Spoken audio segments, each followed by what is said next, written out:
पहुंचने पर स्वागत है। अनीता सभी आज किसका नाम ले भाई, तीस पुलारा जी पहुंचे, इनका भी स्वागत है। आईजीत सिंह जी शेर हमारे कार्यकारी अध्यक्ष पहुंचे हैं।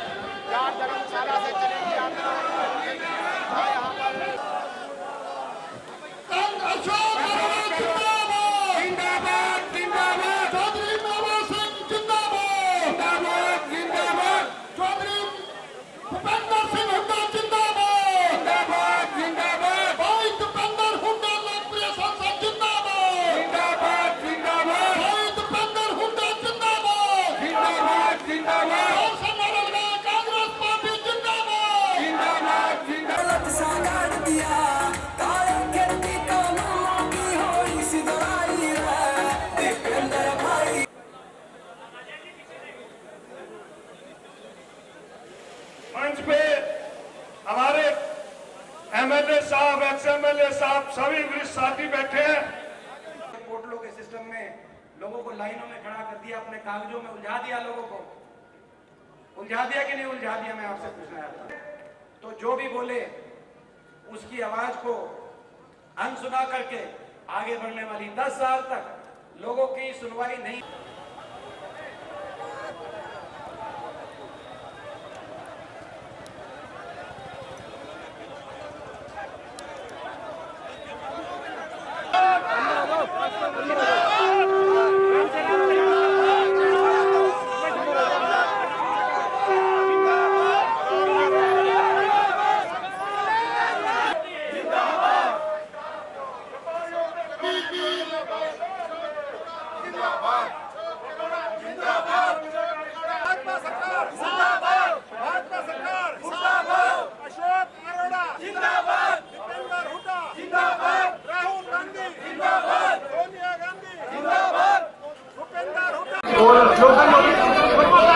बीजेपी सरकार हिसाब दो, बीजेपी सरकार हिसाब दो, बीजेपी सरकार हिसाब दो, बीजेपी सरकार हिसाब दो। हमारा सीएम कैसा हो, अशोक अरोड़ा जीतेगा।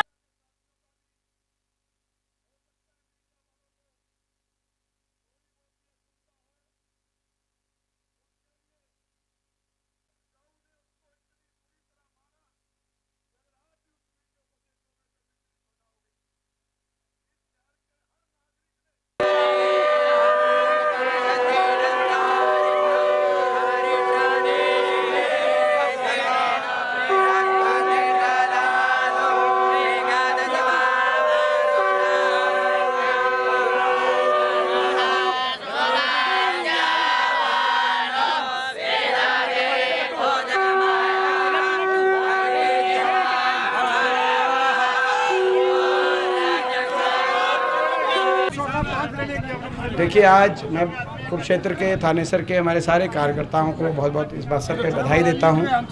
अशोक अरोड़ा जी को भी बधाई देता हूं और सारे कांग्रेस कार्यकर्ताओं को कि आज आपने देखा होगा कि एक बड़ी भारी जनसभा का कार्यक्रम नहीं था हमारा, तो पदयात्रा का था, लेकिन मैं समझता हूँ 10,000 आदमी एक इतनी बड़ी ज़बरदस्त जनसभा के माध्यम से कार्यक्रम वहाँ पे, और उसके बाद वहाँ से लेकर लगातार, और ख़ास तौर पे जो पूरी हमारा पुराना बाज़ार था और इसमें हर दुकानदार का जिस रूप से आशीर्वाद मिला और जो प्यार मिला वो एक ऐतिहासिक था।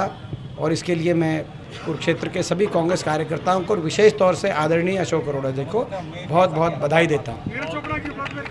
देखिए, मैं समझता हूँ कि कल रात को उनका मेडल आया है और जो है बहुत खुशी है, पूरे देश को बहुत खुशी है। सिल्वर मेडल कोई छोटी उपलब्धि नहीं है, क्योंकि उन्होंने अपना स्टैंडर्ड इतना हाई सेट किया था कि लोग कह रहे थे कि गोल्ड मेडल आए, मगर आज तक देश के इतिहास में केवल अगर गोल्ड और सिल्वर मेडल किसी खिलाड़ी का आया है ओलंपिक खेलों में, एक ही खिलाड़ी ने इतने दोनों बड़े मेडल अगर अर्जित किए हैं तो नीरज चोपड़ा हमारे भाई ने किए हैं। तो ये उपलब्धि बहुत बड़ी उपलब्धि है और मैं समझता हूँ उसके लिए बहुत बहुत हम बधाई देते हैं। देश में, देश के इतिहास में, 144 करोड़ के देश के इतिहास में कोई दूसरा खिलाड़ी ये नहीं कर पाया, तो ग्रेटेस्ट एवर है नीरज चोपड़ा भाई।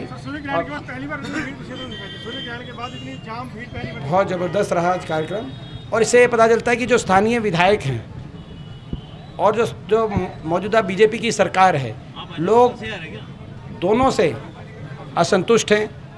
आपने देखा होगा कुरुक्षेत्र को विकास की पटरी से उतारने वाली ये सरकार साबित हुई। आज सड़कों की स्थिति देखिए आप, उमरी रोड की आप स्थिति देखिए। आपने देखा होगा सफाई व्यवस्था कुरुक्षेत्र के अंदर, अभी आपने देखा होगा थानेसर के हमारे बहुत से जो पुजारी हैं वो आकर कंप्लेंट कर रहे थे कि कितनी बुरी सफाई व्यवस्था है। आवारा पशुओं का आपने देखा होगा क्या बुरा हाल है आवारा पशुओं की।